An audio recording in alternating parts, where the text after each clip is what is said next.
విజయవాడలో సంచలనం సృష్టించిన సాయికృష్ణ మిస్సింగ్ కేసులో మరో కీలక పరిణామం చోటు చేసుకుంది. ఈ కేసులో ఆరోపణలు ఎదుర్కొంటున్న సిఐ నాగరాజును పోలీసులు విజయవాడ 2వ అదనపు జూనియర్ సివిల్ జడ్జి కోర్టులో హాజరుపరిచారు. సిట్ అధికారులు నాగరాజుకు సంబంధించిన రిమాండ్ రిపోర్టును కోర్టుకు సమర్పించారు.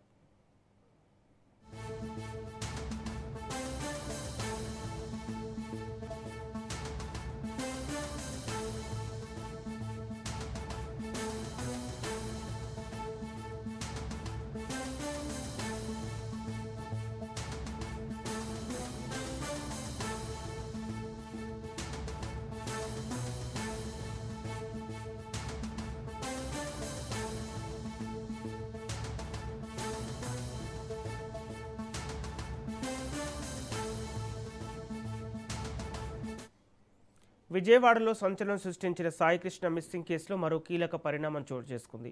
ఈ కేసులో ఆరోపణలు ఎదుర్కొంటున్న సిఐ నాగరాజును పోలీసులు విజయవాడ 2వ అదనపు జూనియర్ సివిల్ జడ్జి కోర్టులో హాజరుపరిచారు. సిట్ అధికారులు నాగరాజుకు సంబంధించిన రిమాండ్ రిపోర్టును కోర్టుకు సమర్పించారు. ఇదే అంశానికి సంబంధించి పూర్తి డీటెయిల్స్ మా ప్రతినిధి